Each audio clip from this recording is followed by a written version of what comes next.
thanks very much for having me come along and have a chat to you. I've been having a little bit of think about tonight's conversation, and I really do want to make it a little bit more of a conversation than me just talking at everyone.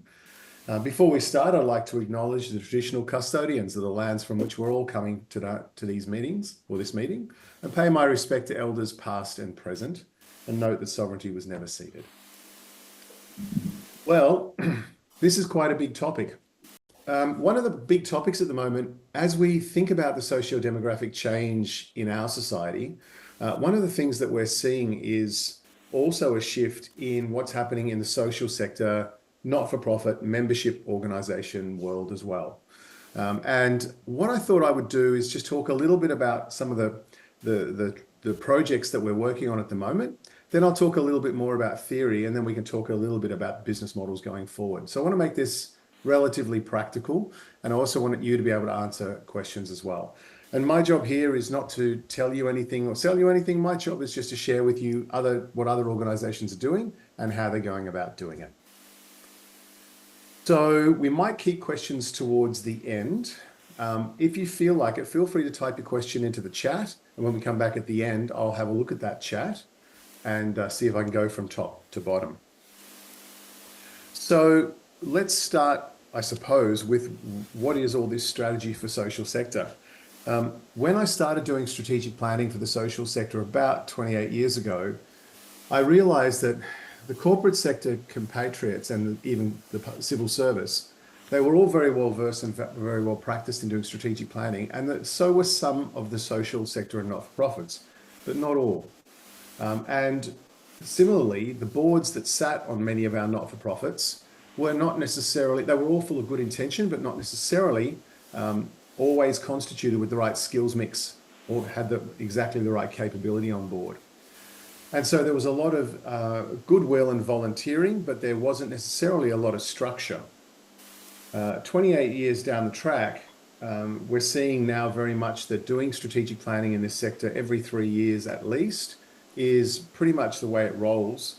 And for many government-funded organisations who are also want to continue to be registered under ACNC, they have to do it. And they can get a year's leeway either way. So it's gone from being this probably like a nice to have and a marginal to being very much core of what not-for-profits, the way in which they plan. So the experiences that I'm going to share with you, I'm going to focus on probably 2 or 3 case studies, but let me just be clear about what I mean by strategy in the social sector. And then I'll get on to purpose and legacy. So the idea of, as you know, strategy is not a goal, it's how we're going to achieve the goal. And so the goals that we might set for our not-for-profit, and in this case, for Melbourne PC users, we might turn around and say, we want to have triple the number of members, we want to have a vibrant community visiting our premises, and we might want to contribute X dollars a year to like-minded organizations. I've just made those 3 goals up. That's our goals which we would set. We would do that based on a hierarchy. And let me just explain that. We used to have in corporate planning the idea of vision, mission, and then goals. And in not-for-profits, that has moved considerably since the domain of impact measurement. So away from vision towards belief, a belief statement. We believe no child should sleep on the streets. We believe everyone should have access to education. We believe that the internet is a social service like water and electricity. Right, so those are belief statements. And instead of mission, we've shifted towards purpose. Now, in the not-for-profit world, the idea of purpose is, if we had a big belief, like the internet should be available to everybody, well, that's a big problem for one organization to throw its arms around. So in defining a purpose, you carve off a chunk of that problem and say, we're going to own that little piece of the pie. So I'll give you an example. I was chair of Kids Undercover for a while, and their belief was that no young person should sleep on the streets. Their particular focus was to build little cabins, which they would build in the backyard of families' homes to secure the young person, but separate them from sometimes troubled homes, but not keep them so far away that they disconnected. All right? So their big belief was no kid should sleep on the street. Their purpose, let's create some safe accommodation for them close to the family home. So once we understand what our purpose is, then we can start setting the objective, like I said, and then all of the rest of the strategy cascades down how to achieve that purpose. And we're seeing corporates now use the word purpose as well, because they're trying to attract and retain staff, and they're trying to not look like they're on the nose of many of the media outlets and policy. They're very much focused on this idea of being seen to be good. And they're using the term purpose that way. I think it's a little bit of a green or pink wash, but I think we just need to push through. I'm happy with people being late to the party as long as they get there at some point. So purpose. Now, I just want to pause that thinking for a minute, because I want to talk about a relationship between legacy and purpose and financial viability. So let's just stop on that for a second. I want to talk about legacy for a minute in the social sector. When I started this conversation, I was talking about how there are many organizations going through generational change. It's not just generational, it's demographic, it's a whole heap of things. But if I was to give you, I think I counted before I came here, maybe 4, possibly 5 organizations we're working with right now on their strategy are asset rich and activity poor. I think if I were to just share my little screen with you, and it's a very simple little diagram I'm going to share. Everyone should be able to see. You've got to see a dotted page on.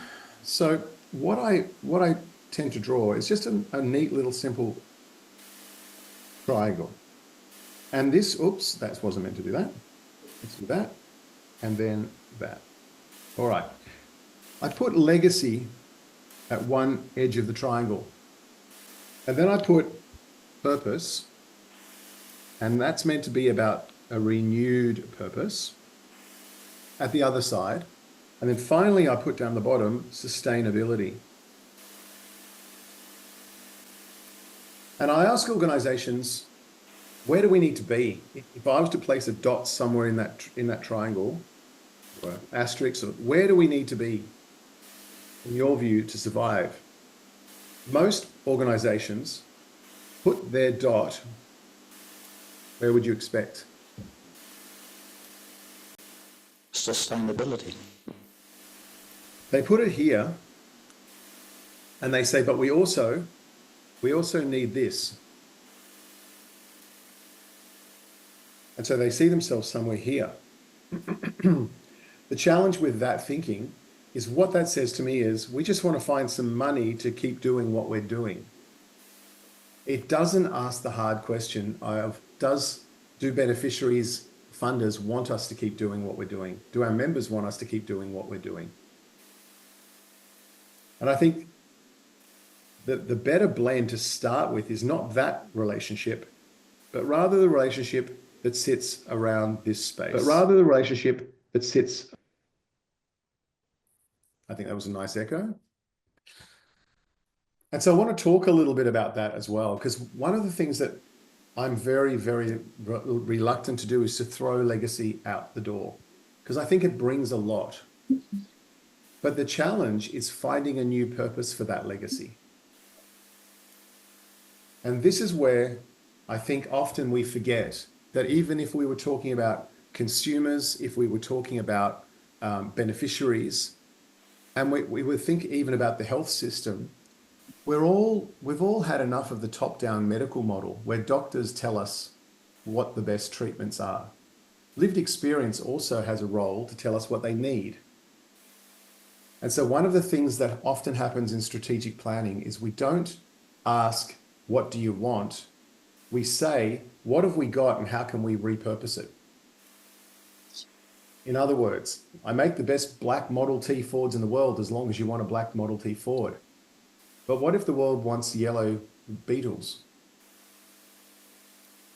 And I think the question around purpose is to ask this one question, which I think every board member should be asking, and they should be asking it with a really critical view in mind.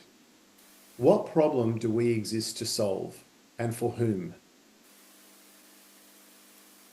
And by interrogating that one question, understanding who our stakeholders are, who they could be, really interrogating what the value is that we provide, not necessarily the services we deliver, then you can really open up a whole box of new potential business models or operations. And I'll give you an example. So we're working with a regional or rural organization that helps farmers work through mental ill health. Now, we all know the tragic figures in our farming communities, especially around men over 50. So this group had been going for a while, and they were finding that people didn't really want to come together as much as they used to. They still wanted a form of commune, but not the face-to-face stuff. And they were sort of getting a bit tired of the message that this foundation had created.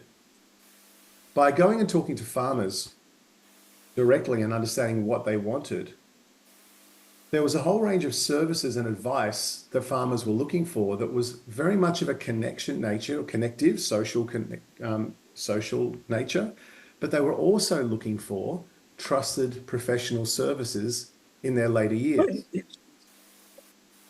And this foundation decided that it would be both purposeful, if farmers could have that trusted advice, and they would pay something for that, they could generate an income and keep farmers also less anxious, as well as having the mental health service.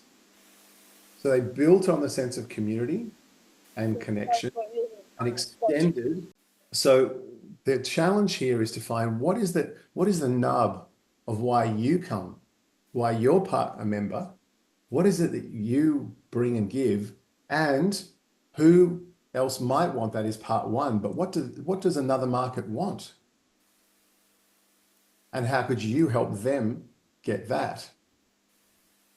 So very much the idea of let's keep some legacy, but let's not be bound by it. Let's go and explore some new purposeful activities. Let's explore. And then once we've explored, let's work out how we can be viable and sustainable in that new future.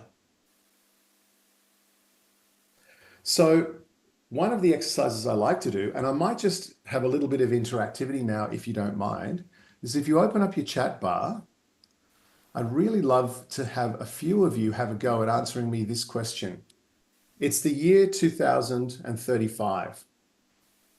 What problem do we, this organization, exist to solve, and for who?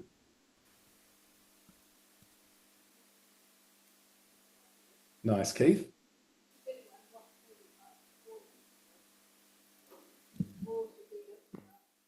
That's too far ahead. The world will have changed so much by 2035 that we'll have absolutely no idea how to answer that question. Let your flights of fancy flow. It's totally okay for this purpose. We'll refine it in a minute. Still helping people with technology. Keith, I think you're right on to something there. Will AI overrule our lifestyle? Yeah, that's a good one. I have one. So Bill Gates recently mentioned that he would have today, if he was a child today, he would have been diagnosed as on the spectrum. Yep. And his parents actually took some steps that helped him, finding a good psychologist and sending him to a school that really worked for him, and the Mums Club making enough money to purchase a computer, and him meeting Paul Allen. And he said not many things would have had to go wrong for the outcome to not be nearly as successful as it was. Absolutely. So It's all about thinking a purpose for those kind of kids to have successful outcomes. right. So thank you for that. Neurodiversity is growing as a percentage of our community, and we're now estimating more than 30% of our population are sitting on some form of neurodiversity scale, and that's only apparently going to continue to grow. Now, whatever the argument is, I'm not getting into the research about that one. The challenge is for educators, the challenge is for social organizations, is how to provide an enriching and enlivening environment, and how to get the most out of people with neurodiversity as well. It's a fantastic and fertile space. Thank you for sharing that one. Again, we've got the social outlet for technically interested people. Now, just imagine if you were saying a social outlet for somebody who's in their 20s who is technically interested. See how we can develop that thinking? I'll leave the Trump and the heaven and hell comment to the side just for a minute. But the idea also about, see, there's a comment out there, and I don't know, Keith, whether you were tongue-in-cheek with this or not, but the idea of finding enough hydrogen for all the hydro vehicles. For an organization with assets and a heritage, it's not unusual for them to jump completely out of their field. We all know one in the technology space that did it a while ago. They went from boots to... Does anyone know the story? No. They went from gumboots to mobile phones. Nokia. Yeah. Yeah. There's a Sydney organization, an ISP, that's gone from ISP and it's dropped it completely and is moving into solar panels. And they're one of our big ones. I don't know if this helps as well. I've just come back from running a session in Malaysia, in Kuala Lumpur, for an organization that basically is the IP registry organization for Asia Pacific. So you could imagine that they are very well resourced.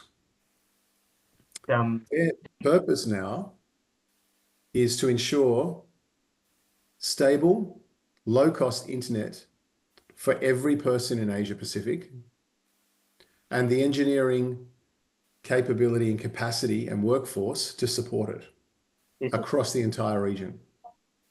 Intel? No, they're called APNIC. And they are putting over $1 billion in the first year into that project. I wouldn't mind some of that. Yeah, maybe I should have done my workshop on a commission basis, a percentage basis, hey, Keith? So there are organizations that can decide to make big shifts because they can see an opportunity or they see a need, right?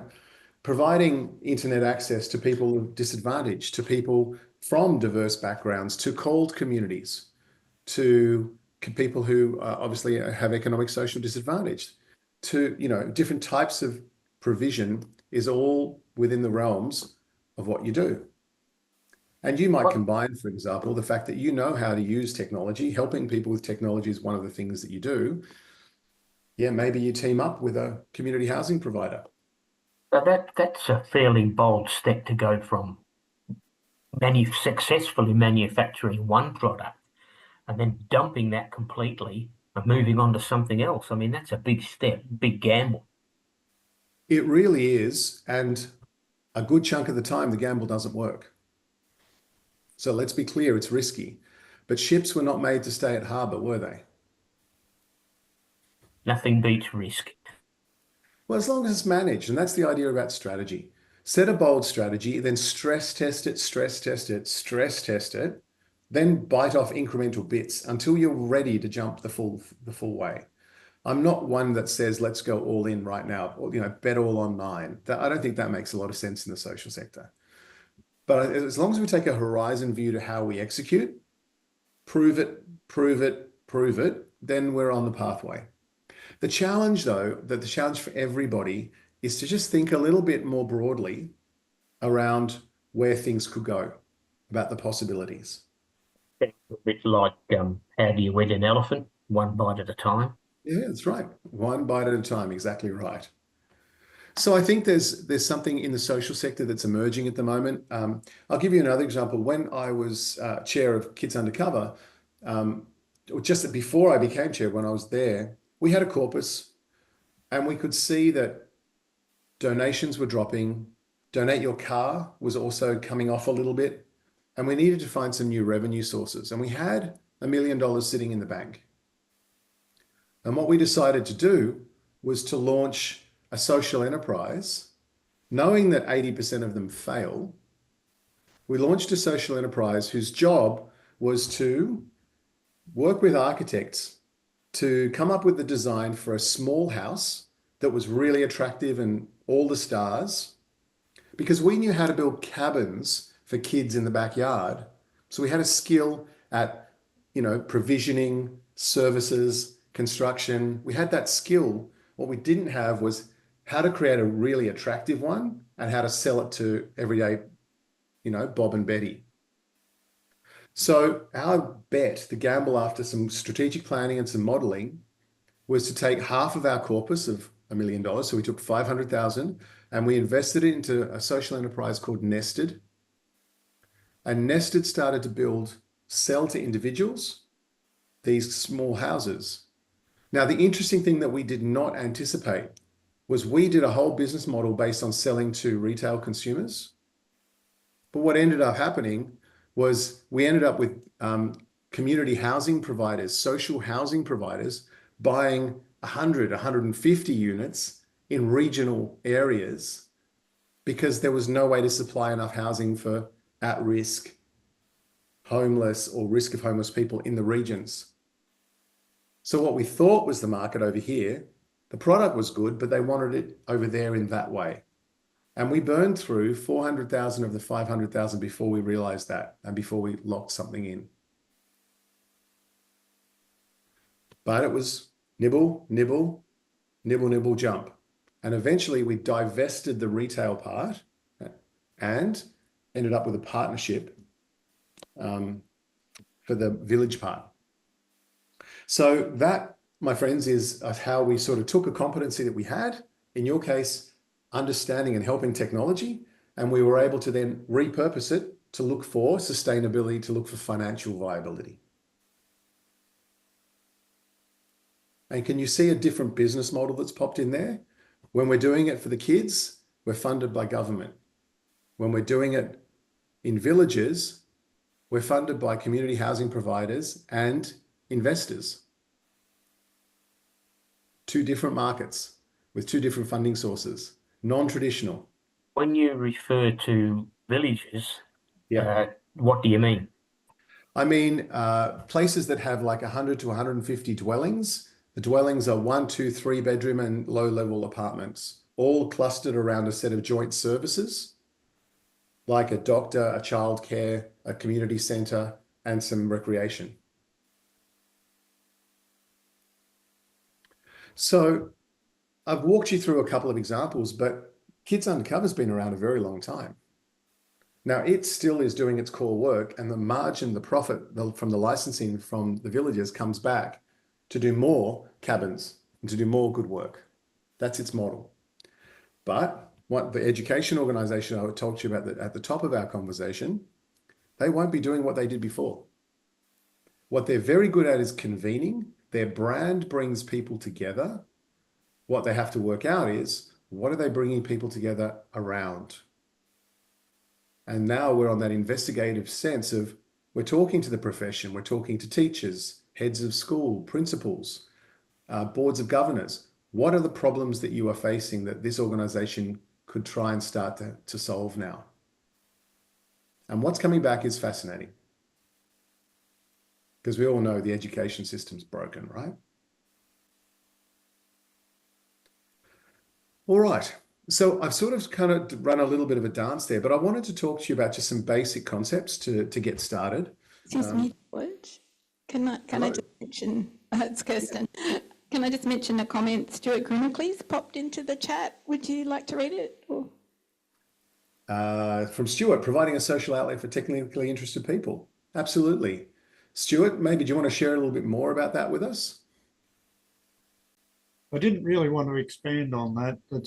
I see that as something that we're already doing and can continue to do, but not necessarily in the same way that we're doing it now. Yeah.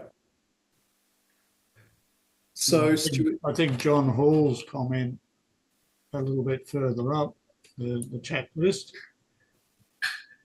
is yeah, helping people with technology. That also goes in hand with that. These are things we are doing now, but it's a broad brush and it can be taken in different directions. absolutely. One of the things that I found out today was that a friend of my wife has got a smart TV and did not realise that she could look at, 7+ and 10 now and all this other stuff. They just have no idea. They just buy a new TV. They've got no idea how to use it, and they're Yeah. not getting the richness out of their lives. And I think there's a lot of assumptions being made. They're talking about getting rid of cash and everything's going to be done by your mobile phone. Some of these people are using very old mobile phones, and I know of one lady that actually goes to the bank every week and draws her cash out. That's the way she works, and I think it's a major problem that the government has, it's just letting the commercial world just go ahead and change everything around people that are not able to cope with it. And we're trying to reach those people, but the big problem is if they don't look at websites, they're not on Facebook, they're not on any other means that we're trying to get to them, how do they know we're here, It's a really great point, John. It's a really good point. And if I could just talk about it a little bit, there is a business model which is intended to extract revenue and build loyalty about, it's called rapid obsolescence, which you probably know. Make the product obsolete within 14 weeks. And what you end up doing is confusing the purchaser into just taking whatever the next thing is, and then they have to buy all the cables, and then they have to learn how to use it all, and nothing that they had before, which was set up perfectly for them, works anymore. And they have to do that over and over, and they get to the point where they stop looking for the utility of the product and they keep buying the upgrades. But that is a business model of the tech sector. And I think there is a social justice role for organizations to play in reaching out to those people who become either disaffected or left behind because they just don't follow, don't understand, get pushed back. And I'll share with you an example of a business model that could be wrapped around this. There was an aged care facility that really didn't want its residents to be just sitting watching television all day. And the residents' mental health doesn't provide for that either. And they got together with a number of other organizations, and what they started doing was they taught the residents how to use Zoom, and overseas people would pay for an hour just to talk English to them. And these elder citizens ended up with great connections with people, learned interesting stories, and traveled through their screens. And people overseas got to practice colloquial and conversational English. It was a great win-win. It was the same organization in Portland in the US that started blending aged care facilities and kindergartens. And the mental health of their residents and citizens went through the roof. But the idea there is both of those organizations were trying to help.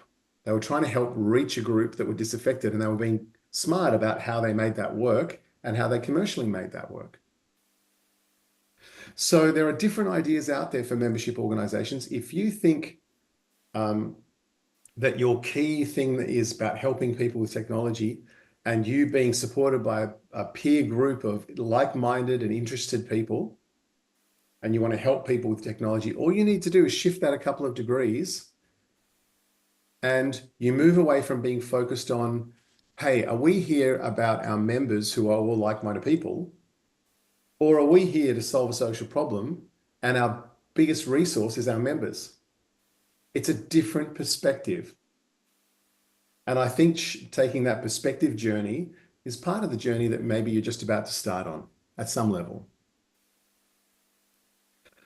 Thanks. So Yeah. I'm conscious that I've been talking for quite a while, and I know that you've got times, and I know that you've got some fantastic food at a fantastic restaurant to have at some point as well. But I just wanted to kind of leave it there at a high level conversation and just share with you that you're not alone in where you're going and what your journey is, that there's hundreds of organizations that are going down this pathway. And sometimes it just takes that slight twist of perspective away from this to that can really change the future, like for decades of an organization, irrespective of what's going to happen in 2035. So I might just stop there and open it up for some questions. If you want to have some questions, if you want me to talk any more detail about something, feel free to ask.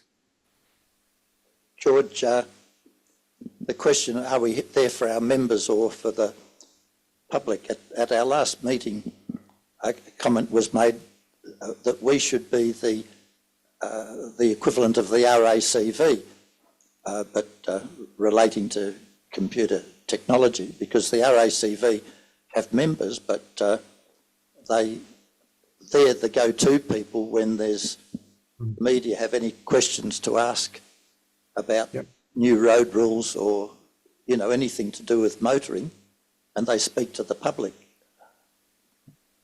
Absolutely. The RACV also have something else. We did their strategy a few years ago. They also have something that, given the average age of their member, they have an incredible amount of wisdom in their membership. And they're seen as the wise voice when it comes to automotive issues because their members relate to that and are that. And I wouldn't underplay that as well. But being the RACV of computers, whatever brand, sure.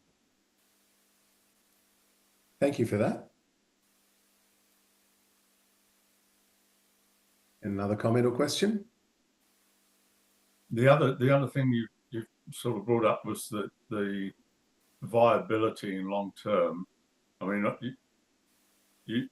we've got a very large building at Moorabbin. There's probably a lot more people online than there are in Moorabbin at the moment. And we try and maintain that building by a subscription, an annual fee. If people are not going to that and all they're doing is attending via Zoom, and you can't really charge for a Zoom call, how in the future are you going to be making it worthwhile people renewing their subscription? And I think what's happening at the moment is just tailing off because they're not getting that social aspect that makes them renew their subscription. So yeah, John, it's the same conversation that I was talking about with my second example. They had a building in Jolimont, just near the MCG, that was like a ghost town. Weeds were rumbling through the place. And what they decided to do was sell it, to much pain and angst to themselves. They bought an office, which was a fraction of the money, and the rest of the money is sitting in their corpus, ready for them to now to tackle a new social problem. The challenge here is finding out what your members actually want and who could be new members and what they want, and then who could be customers and what they want. And the customer might be a member, but they might be different. yeah, Thank you. thank you. Any other thoughts, questions, queries, quandaries, or quibbles? Not related to technology, but you made the mention of the aged care people, and I'm interested in that because my wife's in residential aged care, and the care is terrific. You're being looked after fine, but you become irrelevant in that you're not able to do anything for anyone else, whether it's family or for the wider community. And I think that she and others there would be hugely more happy if there was something they were able to do for others. And I've been struggling to sort of think what that could be, because you've got people some with limited physical capabilities and some with dementia at different stages. Absolutely. Make a fantastic difference if one could find an answer to that one. Well, absolutely. And, you know, I see down the side different comments. I mean, if you were to fine tune helping people with technology to maybe helping elder citizens use technology for a fuller life, I'm not saying that should be you, but there's an example of tightening that concept and focusing it on a social problem. So, Right. yeah, please go ahead.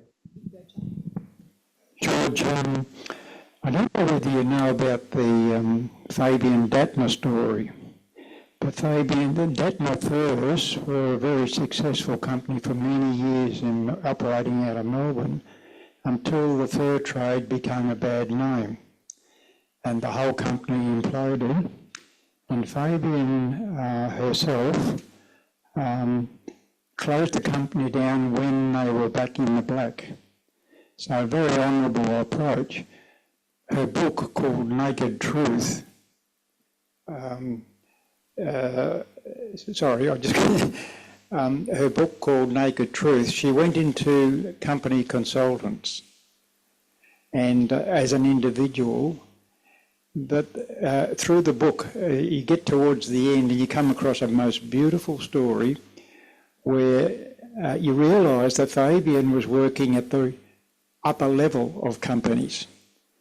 And some of those thought they knew better than the consultant and rejected very good opportunities to change until she was interviewing everybody in a particular company. And towards the end of a particular day, a blue-collar worker off the floor came into the office to be interviewed, and he said nothing much through the whole interview, and he's turning the hat in his hands, and then he burst out in quoted some literature. I can't give you the verse. Yes, that's right. For want of a nail, I can't give you the whole story, but she was absolutely stunned. When she recovered, she continued the conversation for the next couple of hours or so, well into the late afternoon. And it does indicate that sometimes we think we know where we're going, even as a single consultant, but it doesn't always mean that you're going to be successful in the long term. Absolutely. Absolutely. Thank you for sharing that story. And I might finish up, and it reminds me of something about the power of perspective. When I was writing my book last year, there was one element that I was talking about making sure you had a variety of perspectives for any strategy from all stakeholder domains and places, because there's a great story which came out of, one of the American universities years ago. So Colgate was trying to sell more toothpaste, and they had marketing executives, communication executives, flavor consultants, and scientists, and everyone in the room trying to work out how to sell more toothpaste. And there was a floor engineer in the room, and for the whole time, much like your story, was very much in the corner and just feeling out of their depth. But they had an idea. And so after 3 days of trying to come up with these new slogans and new packaging and new flavors and new vertical entries and new associated products and all kinds of stuff, do you know what this engineer's advice was? Make the hole in the end bigger.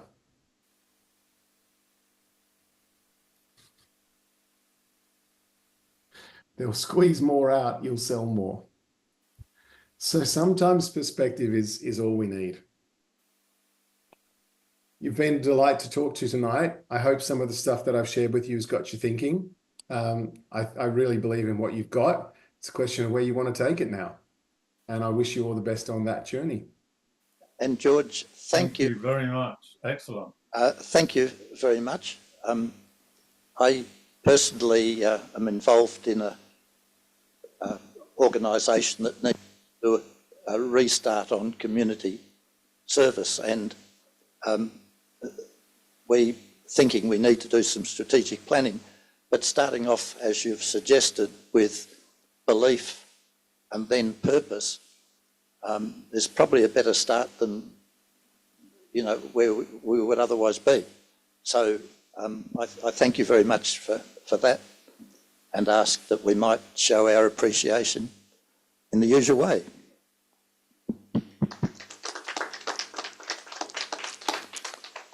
Thank you. George. So introducing our President, David Stonier-Gibson, with his usual monthly report. When I say usual, maybe it will be unusual, I don't know, but his report. David. So seldom anything very unusual about my reports. They're probably pretty hairy and random, I suppose. Anyhow, we'll give it the best shot we can. First thing I'm going to talk about very, very briefly is direct reference to what George Liacos was just saying, and what we're doing. We are, believe it or not, the committee is working on trying to find ways forward. The path we're following is perhaps a little vague and hard to identify, but we are trying and experimenting with various little initiatives, I'll say, under a heading of agile evolution. We're trying something, and what sticks we will hang on to, and what doesn't stick we will ditch. We're beginning to learn a few things about that, which I'm not going to go into, but it's interesting stuff. I lost my thread of thought then, of course. It is already tea.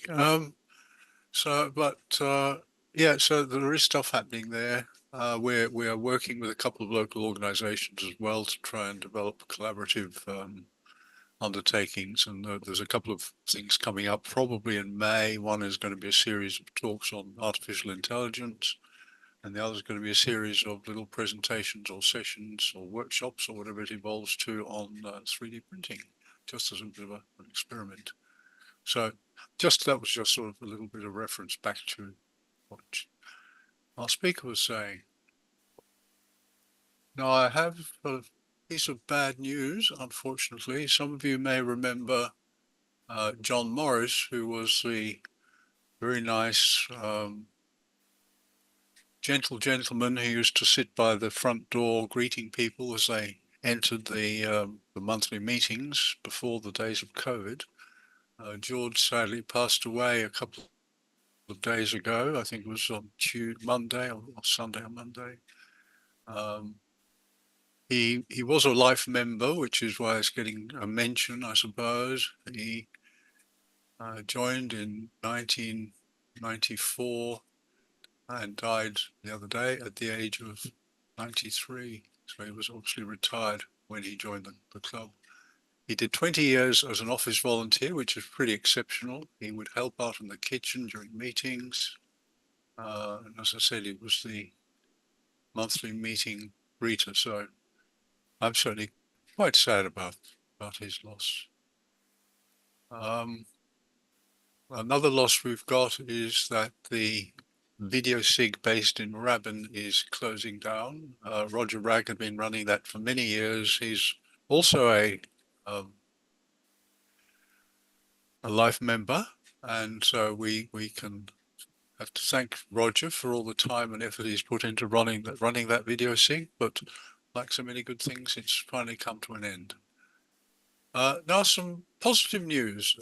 We have a new Vice President, David Evans, who is a comparatively new member. You've probably been with us, what, about a year, David? Something like that, just nod your head.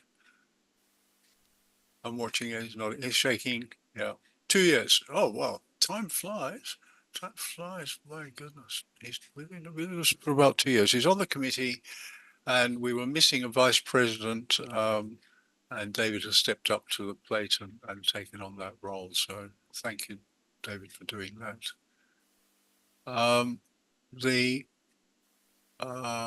one program of the programs that's been quite successful is the making 3D printers available to members. We currently have 5 printers out on loan, and we have about 2, so maybe slightly different states of repair, 2 more printers available. So if you would like to have a 3D printer to take home and look after and feed for a little while, please talk to Mick Adams. Generally, he's in on a Wednesday and generally in on a Saturday, but contact Mick.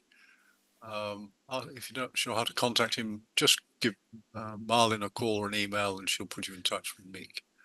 So we appreciate the effort and Mick really is putting quite a lot of effort into doing that stuff and keeping it going. It's quite a successful program, I think. I think David Evans was one of the people to first take advantage of that. And actually, as I recall, it started off where he had this a very nice antique, classic bread slicer, was it? A salami slicer, which was failed for want of a couple of little plastic pips. So we designed those and printed it out, and it got his 50-year-old. It was yours, wasn't it, Dave? No. Oh, okay. My memory is pretty failing. So we did for one member. We fixed up his salami slicer and gave it a new lease of life. So sometimes the 3D printers can solve quite simple little problems. So even if you just have one little thing that you think might be useful to have made, you feel free to contact us. And we do enjoy designing little gadgets. So you never know your luck in the big club. Now, much more important, and this is also an initiative led by Michael Adams, we are doing a big spring cleaning at Moorabbin. We are aiming to get rid of all the old beep that's been lying around the place and occupying cupboards and filing cabinets and drawers and nicks and nooks and crannies for years and years and years. And you need to, if there's anything you have in Moorabbin that you've parked there and not forgotten about, you need to come and pick it up, please, before the end of this month, the end of March. Otherwise, it's going to be dumps today. Really will be dumps today. Either that or we put up some tables and we'll have a jumble sale and the proceeds will go to the club. Do we have a museum? Pardon? Do we have a museum? Look, yes, John, we kind of started on that, and the end result of it in the end was that, well, the member who was going to champion it decided to leave the club. He's no longer in the club. And these things do need a champion to keep them going. And I was running quite hot about that idea for a while. But when I collected a whole bunch of stuff from a local high school in Mount Waverley or somewhere, and I thought, well, this is good stuff. Still got a couple of items from on desk, which one day I'll convert into little exhibits, but not going to have a big museum. I'm much more interested in trying to build up a collection of cool gadgetry stuff that new people coming in can see little flashing lights and shiny knobs and think, gee whiz, wow, what fantastic that is. We have our old MelbPC, but that's probably about the limit of it, I think. Those things are not of much interest to the younger people we need to attract. Well, that's just my view. So we need to get rid of this stuff. So please, by the end of March, if you're having trouble, if you're going to be cruising the world on a luxury ship at that time, let the office know, try to identify your stuff and we'll put it aside. Okay, a couple of event-based things. Just a reminder to everyone, we have this program called Be Connected, which is a program, and it sort of reflects what our speaker George was saying. Be Connected is an initiative where people, they don't have to be members, can come along second or fourth Wednesday of the month and get help with operating their phones or their laptops or whatever it may be, their technology. I guess for those people in the community who don't have 6-year-old grandchildren, so they might need some help from us.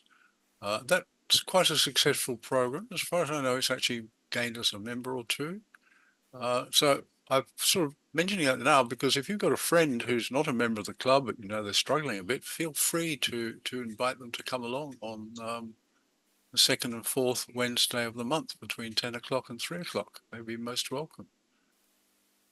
Now, the other thing that's happening on Monday, our now new Vice President David Evans runs a little session called Potluck Picks, or was it Potluck Pucks, because he's actually a Kiwi, on Monday at 11 o'clock.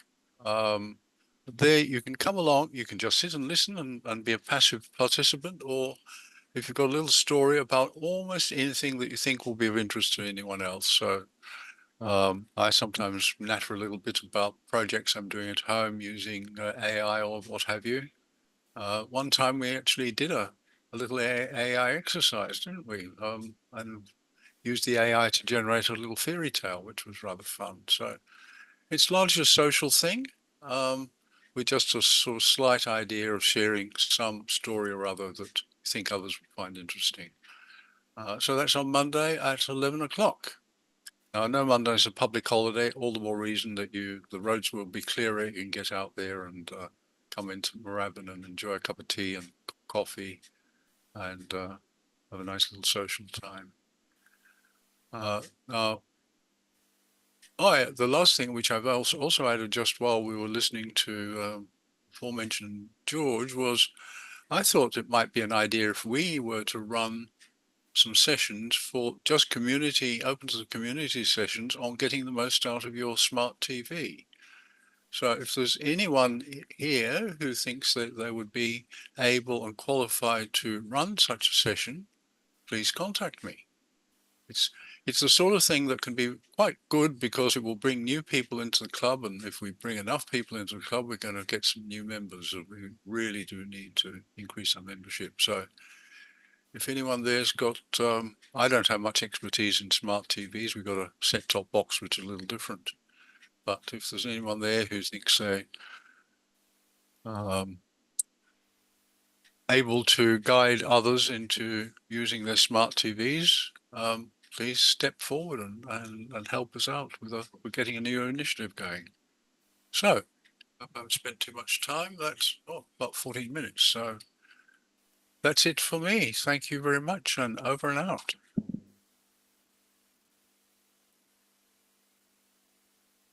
Thank you, David. Thank you again, and thank you to all of the committee for all of the work they do behind the scenes. You never feel rewarded when you're on a committee, which is one of the reasons why I'm not on this committee. But we do appreciate the work that you and the Secretary and the Treasurer and everyone does behind the scenes. So thank you. Oh, mate, the perks are actually absolutely astounding. We even get cream biscuits now and then.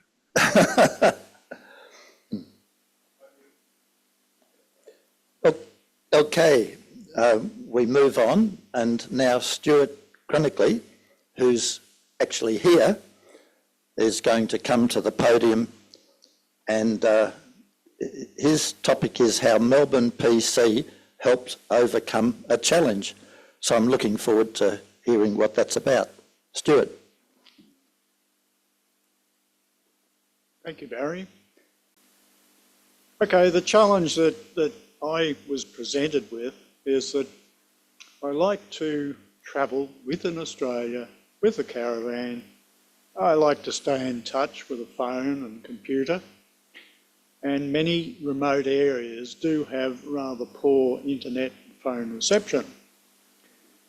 So to overcome this, I obtained a Selfie 4G booster and I store it in the caravan. Now the booster's part of the answer to the challenge, but how can I safely store it in the caravan when it's not actually being used? Well, that's where we had another challenge. And the items to be stored include the outside antenna, which is, about 1.5 metres long, including its coaxial cable, which is permanently attached. There's a telescopic pole which goes up 4 or 5 metres, a base plate, which is fairly big. The self-eye unit itself, that's the controller, and the internal antenna. So some of the easy bits were that the internal antenna can be permanently installed, and that's illustrated there as sitting just close by the door inside the caravan.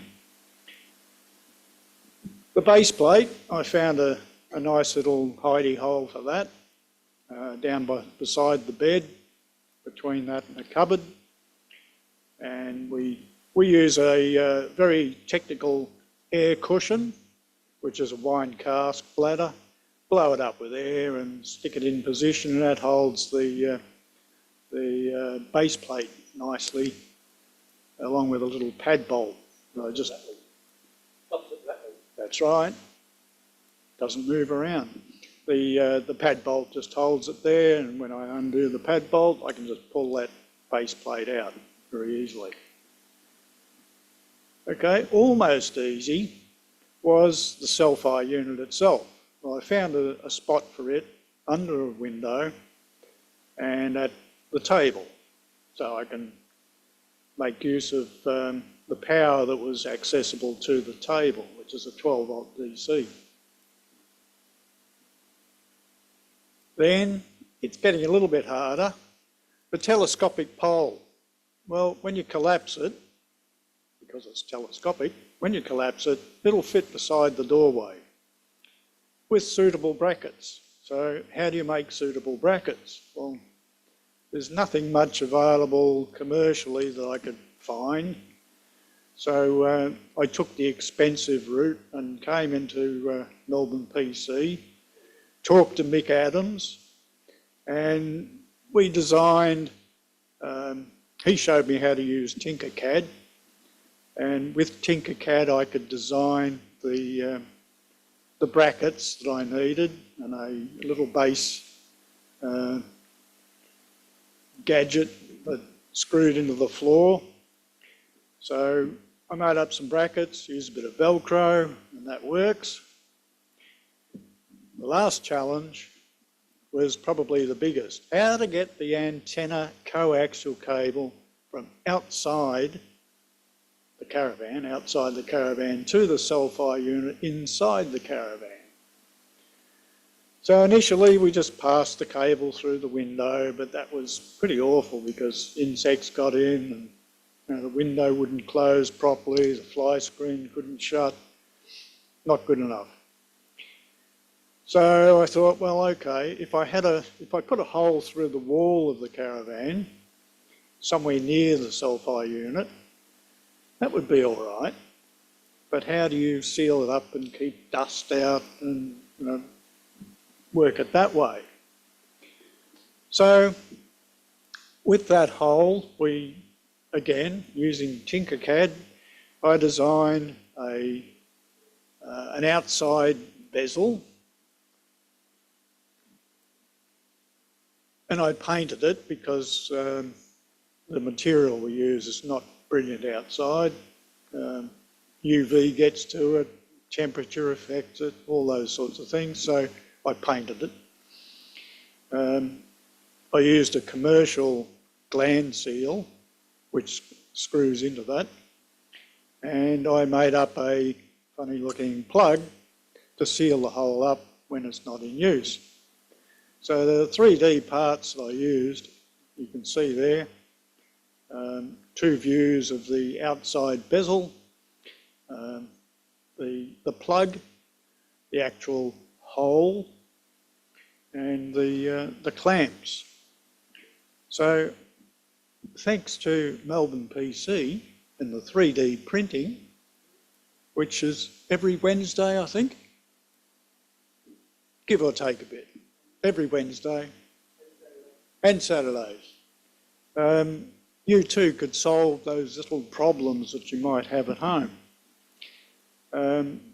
And incidentally, further to that, I've also made up a replacement handle for a kettle. I dropped it on the floor and the handle broke, so I came in here. We found a handle that was good enough for that unit, printed it, fitted it. It's still working a year or two after we actually made it. And I also added to the caravan a little temperature sensor, which tells me the temperature inside and outside. But the outside, you had to do something else. So I made up a little gadget that will hold the thermometer, which is a little sort of a Wi-Fi type sender, and mounted that outside so that it was nice and safe from dust, dirt and rain. So again, with the 3D printing, you can come up with all sorts of solutions that might help you to overcome little challenges. And thanks to MelbPC, I've overcome those challenges that I had. Thank you.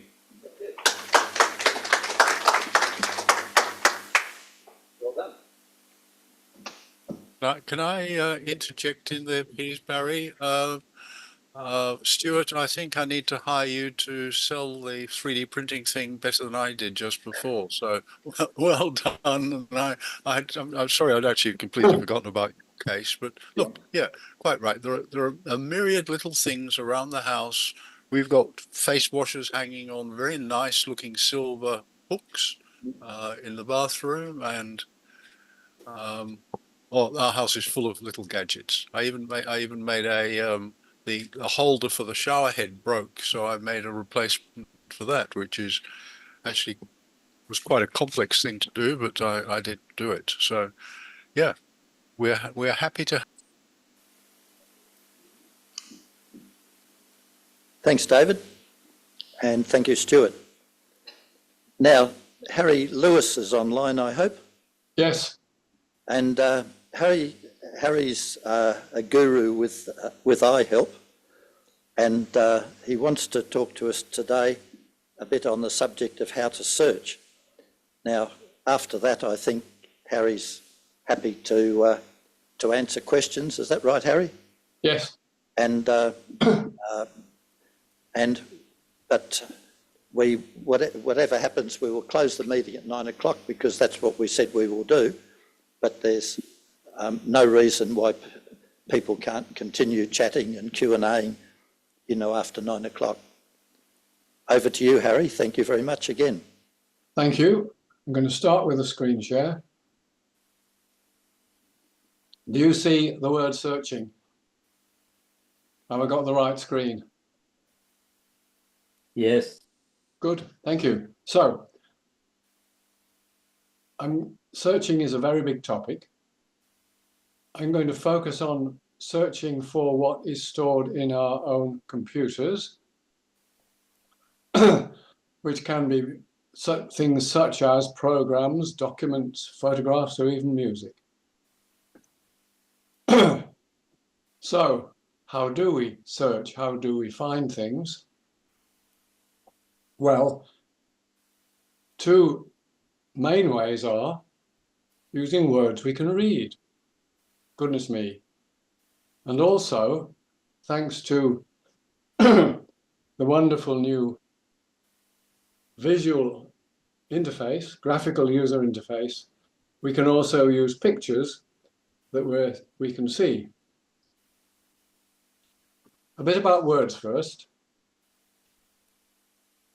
These words, of course, are arranged for us in a particular way, sometimes in good old-fashioned lists on the screen, and sometimes located on the branches of an upside-down tree.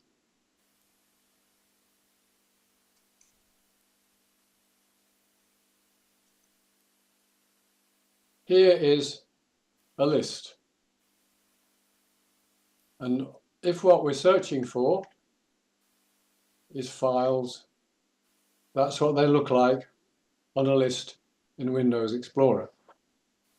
or File Explorer, as this has to be called now. A bit about the tree.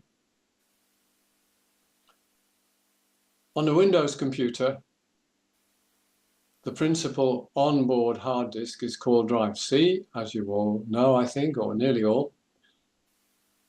And although we use the tree metaphor, it's strained a bit because we call the origin of the tree the root. But it's better to call it the trunk because we're interested in leaves, and leaves only occur above ground. Now, we're looking at Windows 11 Explorer, which doesn't always start in this place, but as I think most of you will know, any file or program stored in your on that drive has its origin in Windows C, and in the way that the graphical aspect of Explorer works, we get to click that little angle bracket there from horizontal to vertical to show what's inside, what the immediate branches are, if you will, from that trunk. So what have we got? 1, 2, 3, 4, 5, 6, 7, 8, 9, 10, 11, 12, 13. The indentation here, moving off to the right, is a little bit subtle. And it gets even subtler when you lose sight of something and you can't see how far out to the right it is. I wish they'd made those gaps a bit bigger. And there are alternatives to File Explorer that make this easier to see.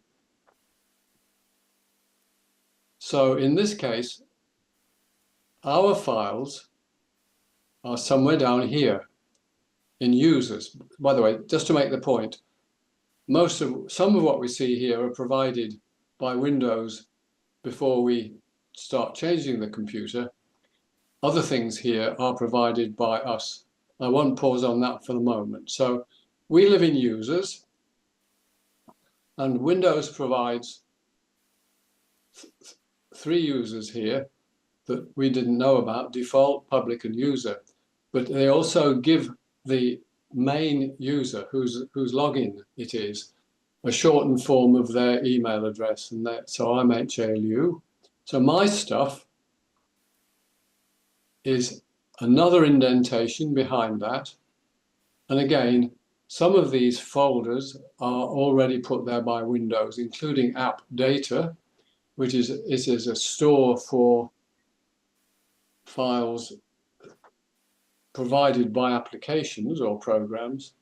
Some of them, as you can guess, for example, from Dropbox, aren't put there by Windows, but they've been put there by me, well, by me having installed those applications. As we go down, I'll choose one example. I'll choose Dropbox. We're still with the folder. Oh yes, just a point about the icons, although we're going to come on to icons. Throughout Windows, in the listings here anyway, every item has an icon telling you what kind of thing it is. So for example, this is the icon for a folder. So that shows up all over the place. Some applications get Windows to show you their own logo, if you like. So there's the Dropbox logo, the iCloud Drive logo, which is confusingly like the OneDrive logo. We come back to that. But at this point, OneDrive doesn't have its logo with it. So if we just go down a bit further, because we want to see some files, and if you see what happens when you explode, when you focus on, in this case, HALU, the right-hand panel, the big one, also shows you what's in it in advance. But we're going to go down, let's say, to Dropbox.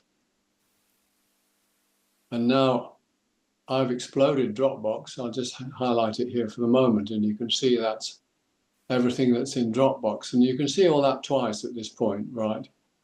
So I just want to go down and down and down to remind you of something. So So I do have some files. Oh, yeah. So here's the difference. Dropbox has folders in it, and most of my files in Dropbox are in a folder. But I have a handful of files that are simply in Dropbox. Dropbox is, as it were, well, it's the root of this particular subtree, but of course it's a branch of a branch of a branch of the main tree, which has C as its root. And I'll just take a random file, this one, right-click its name. I'm in Windows 11, so to get to options, I get to properties, I have to click Show More Options. And down at the bottom comes the familiar properties option for any file. If I click that, up comes the properties panel for that particular file. So the file is the leaf of the tree. The file is always the end point of any of these branching structures. So you see the file name at the top, and you see in the middle what it calls location. And in this case, the branching structure is fairly short. But what you see here is just a representation along the line of the tree structure we've just traveled down. And as most of you will know, this is called a path name. So this is the by now universal addressing system for computer files and folders. It goes, I checked on this, some people credit it with Multics, which is the predecessor of Unix. So it's been around in the computer world for a very long time. So every file, of course, needs a unique address, not just well, the file manager gives every file a location on the disk, which may or may not be a connected piece of it, particularly with spinning disks. But this is the logical name of the file, which starts with that path name, and then to the end of that, you tack on the file name. Now, it may well be that when you're searching, you're not using this representation. It's useful to remember it because you get a lot of help. If I were to scroll back up to the top of this, in Windows 11, it's called Home, it's called Quick Access, I think, in Windows 10. Because of the challenge of managing and remembering long path names and branching trees, everybody, including Windows, has given us shortcuts when we want to access files. It's all very well when you're doing it with a handful of files or folders you're familiar with, but when you come to save new files, you're often not given that kind of help, and you have to remember the tree structure if you've got a fairly developed file system in order to save a file. So that is the branches of the upside down tree. So let's go back.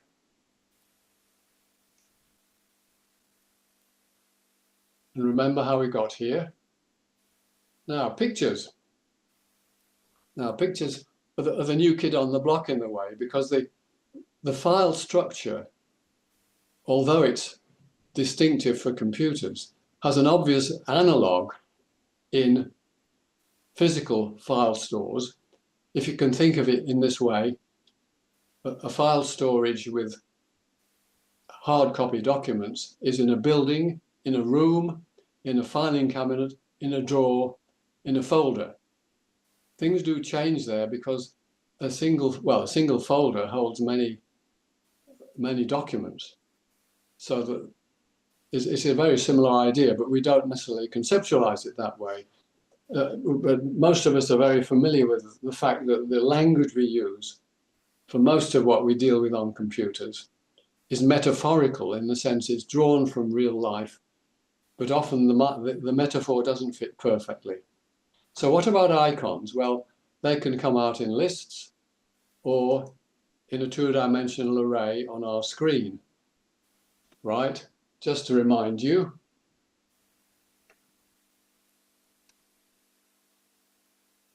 at the bottom of my screen, you're seeing a list which is horizontal in the taskbar. that corresponds to the dock on a Mac, right? And that is, as usual, Windows put some of those things there. When I bought the computer, I put some of those there, and you can tell when you can get rid of things you don't want. And this is a comparatively short list of frequently used programs. And just while we're there, in case, so if we look along that line, we've got the little white dots under those 3 programs, and this one over here. And when I hover over that, a little screen pops up. Now these are all open programs. When I hover over that, I don't see a screen because Edge isn't currently running. But the one that's in the foreground, from Windows's point of view, is there's Zoom, by the way, at the end. So Zoom isn't in the foreground of Windows. What's in the foreground is PowerPoint, which is where those slides are coming from. So that's a convention that's a very useful one. I was looking at a Mac with somebody yesterday, and I hadn't really noticed that Apple doesn't seem to have introduced that distinction between the foreground program and open programs. It does have little black dots, which are much harder to see than it were on the screen I was looking at anyway. But that's a very useful reminder. Okay, so there's a horizontal array. Now, most of you are familiar with a vertical array, two-dimensional array, which may well be on your own desktop. Coming up is a very busy desktop. That's my desktop, except I don't use it. So it's a two-dimensional array, and I promise you it's even bigger than that. I don't use the desktop myself. Many of you will, but you do need, if it's helpful to you in finding things, it's because you've done some organizing and some choices, made some choices so that you actually get something manageable, which I absolutely don't have, as you can see. But that's the two-dimensional array provided in the package ever since the modern graphical user interface came in with the Apple Mac in about 1984, wasn't it? Anyway, so back to the main project. How did we get here? Well, here we are. But there's another way.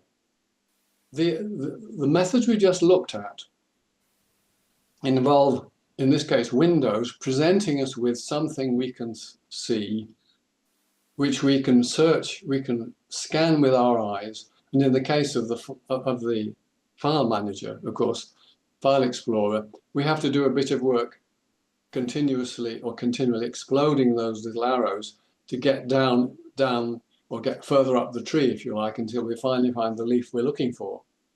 But there is something else, and this is the one I want to be sure everybody is aware of, because there's a certain moral I want to draw about these methods.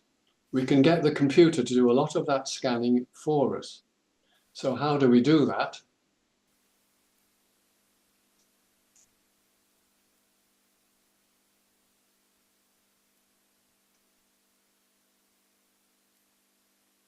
In Windows, we use Windows Search. So I'll look at that next.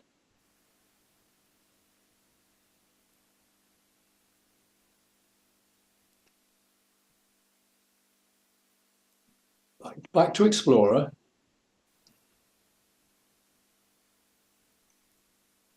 Back to Windows C. So we're looking at finding things on the C drive. Sorry, I got no, one step back, so I want to pause there for a moment. So I'll leave that on the screen.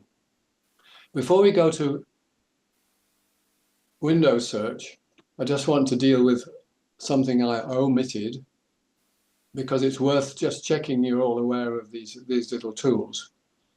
If I click on the Start Windows thing, yes, I can get a list of all files, so all programs there.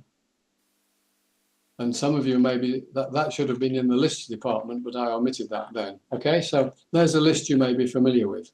You can scroll down all your programs until you've found it. But there's no need to scroll, because all you need to do, if you're going down the alphabet, is to type the first letters of the program. In this case, I typed the letter Z, and it immediately gave me Zoom Workplace. In iHelp, and by the way, the same works from the search panel down the bottom. You don't need to be looking at that grey rectangle. We're often asking members to use Quick Assist in Windows.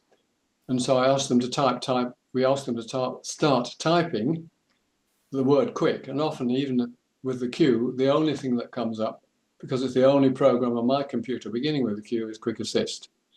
So effectively, what Windows has done is to read down the list for you, so you don't need to spend time doing it.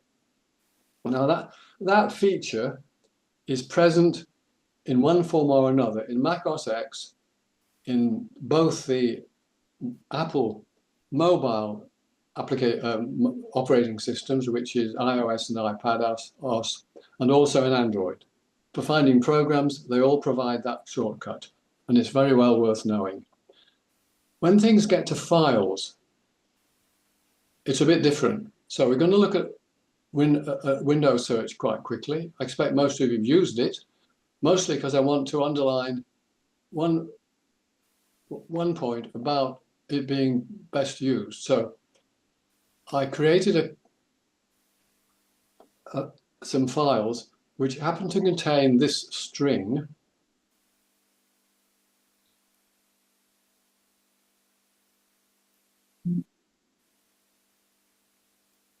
Sorry, that's not type. Follow me.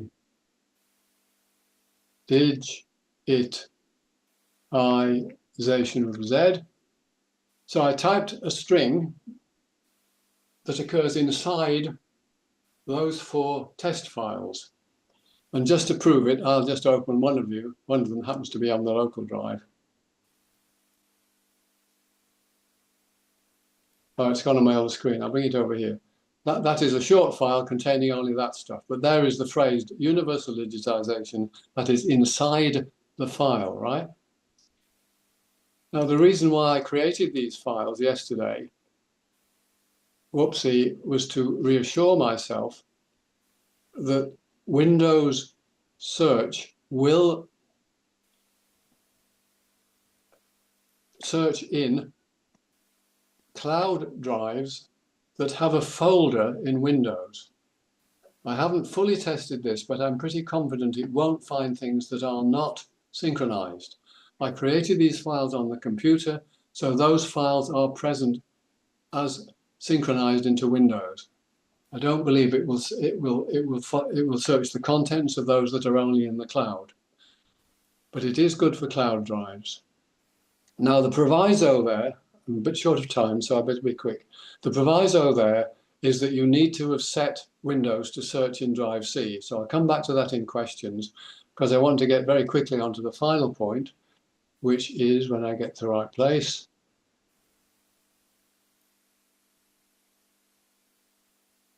search everything. People do find Windows search quite hard to use. Spotlight on a Mac is a far better program than Windows search, because it comes out of the box working all bells and whistles, much as Time Machine comes out of the box as a wonderful backup program. But because of Windows search being a bit clunky, many people use a program called Search Everything. And Search Everything, and I'll just put it in words now, and after 9 I can show you. Actually, what it does when you open it is, in real time, it indexes your entire hard disk, all the disks you can find, for file names only. So that's the big difference. It gives you a long list, but it gives you tools for filtering. So the moral I draw from both of these is this, and I think it's worth pondering. I've often spoken with members who curated a complicated structure of files and folders, as indeed 20 years ago we almost had to, because the kind of rapid search tools we have here were not provided by Microsoft, and most of us were using third parties. One was called Copernic, if I remember rightly.